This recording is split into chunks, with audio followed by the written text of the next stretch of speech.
Marielle brings a cup of tea to her father. Outside, dark storm clouds cover the sky. Marielle notices that the clouds are concentrated directly over the dungeon, and she gets a bad feeling. The Lord agrees and asks her to send a message to the Adventurers Guild. Be ready. Meanwhile, inside the dungeon, Haruka faces the Dungeon Emperor. Determined to overcome the Emperor's incredible speed, Haruka switches all his abilities to speed mode. He begins attacking, but the Emperor easily blocks his strikes. Haruka pushes himself to go faster and faster, but it's useless. The Emperor continues to block and counter without breaking a sweat. Due to the high-speed combat, Haruka's contact lenses awaken new abilities, Divine Eye and Future Sight. Though he can only glimpse fragments of the future, it's enough to keep the fight going. The battle continues with neither able to land a hit, but soon, Haruka's magic power and stamina are depleted. Haruka is left defenseless at the mercy of the Emperor, but the Emperor doesn't strike. Haruka realizes something unusual.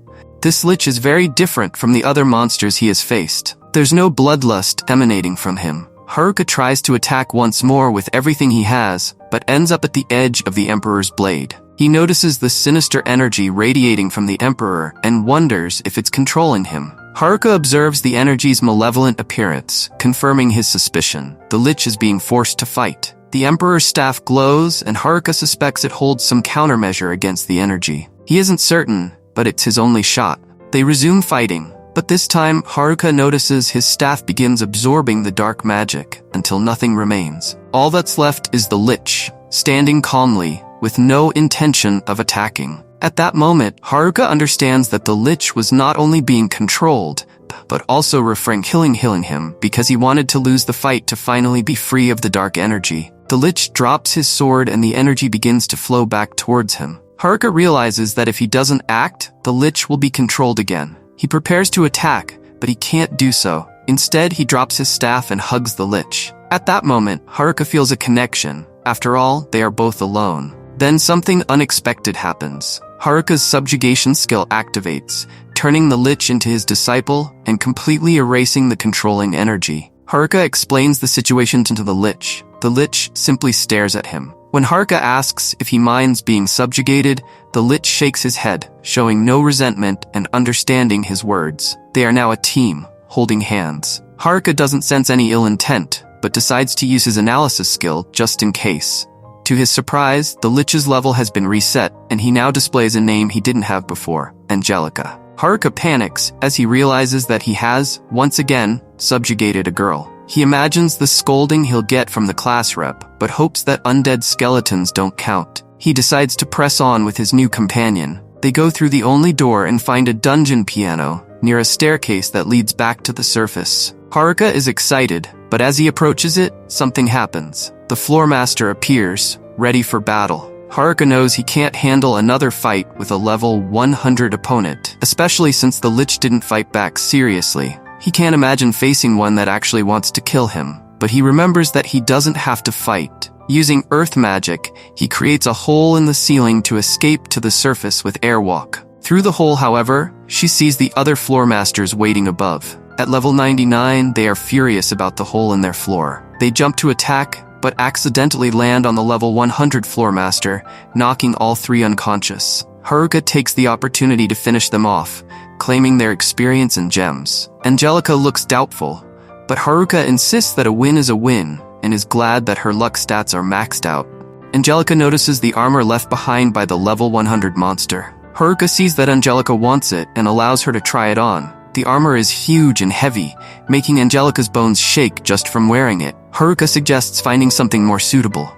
Suddenly, the armor begins to glow and reforms to fit Angelica's female form. Haruka is astonished and uses analysis to confirm this. He discovers that it is cursed. Angelica glares at him for not analyzing it sooner. Haruka realizes that she is just as intimidating as the class representative and decides that she will be the armored representative. Annoyed, Angelica begins to climb the stairs. Meanwhile, on level 50, the rest of the class continues to descend. Disheartened that even after 50 levels, Haruka is still missing. They speculate on all the excuses Haruka could give, from simply going back up to blaming them for the accident she caused. Suddenly, they are confronted by the floor leader, a giant, four-armed cyclops. Marielle goes to deliver the warning to the guild. The guild leader informs her that they have a guard stationed in the dungeon who has not reported any potential danger. However, the guard's companions, who know him well, warn that he is not the most trustworthy person. The leader acknowledges their concerns and begins organizing everyone to be on alert in case of a sudden attack from the dungeon. He asks about the new members, but they haven't been seen all day, which is strange since the only one who usually disappears is Haruka. Marielle once again has a bad feeling and hopes it's just that, a feeling. On the 98th floor, Haruka finds a cloak for Angelica, improving her mood. Suddenly, he senses a presence.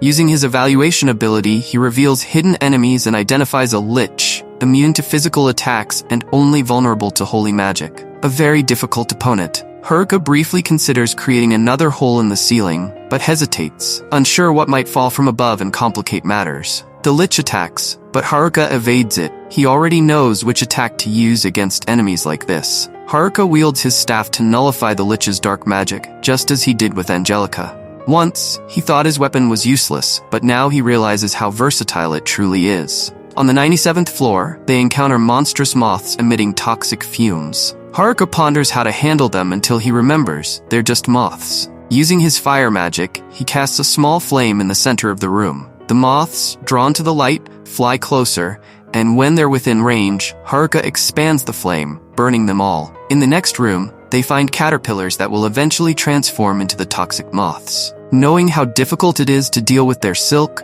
Haruka uses earth magic to create a roller and crushes them all. Meanwhile, Angelica gathers the crystals they drop. On the 95th floor, something feels different. Haruka senses a far more powerful presence. Through the mist, he sees floating swords ahead of him. A shadow glides across the floor and attacks. Both manage to dodge it. It's a living sword monster, level 100. Haruka is confused. Why is another level 100 monster on this floor? The monster attacks again. Haruka seizes the chance to strike its exposed back, but his attack is blocked. The monster has exceptional defense and counterattack capabilities. As Haruka evaluates his options, one of the floating swords attacks from behind, but he manages to block the blow. Knowing his speed isn't enough to defeat the living sword, he wonders who can help him. Then, he remembers, Angelica is much faster than him. Haruka asks her to take over, and they switch roles. The armored representative begins emanating an incredible fighting spirit. The living sword recognizes her strength and shifts its attack stance. They charge at each other head-on. Haruka sees this as a mistake, but with a single strike, Angelica slices the living sword in two. Haruka is stunned by her strength, even after her level was reset. He realizes how dangerous she would be as an enemy, but acknowledges she's the best ally he could have. On the 50th floor, the battle against the Cyclops continues. The students give it their all, but they're nearing defeat. Everyone wonders what Haruka would do in a moment like this. The class representative barely manages to dodge the Cyclops' attacks, and begins to doubt whether they can fulfill their mission. Oda and Kakizaki help her up and tell her they have a plan. The girls in the front line try to hold their shields, but they won't last much longer. Meanwhile, the boys explain the plan to the rest of the group.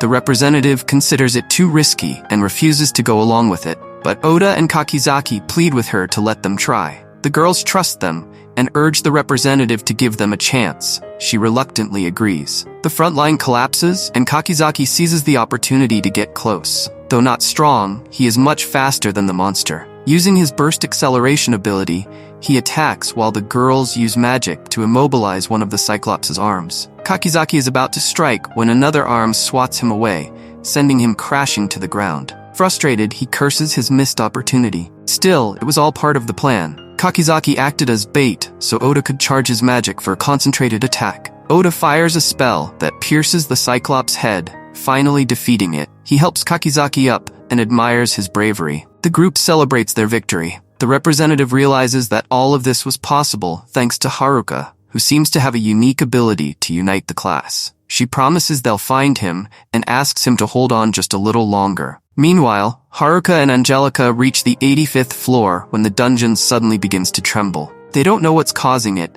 but elsewhere, an entire army of monsters starts mobilizing. If you've reached this point in the video, don't forget to leave the word Exquisito in the comments. Thank you very much, and see you in the next video.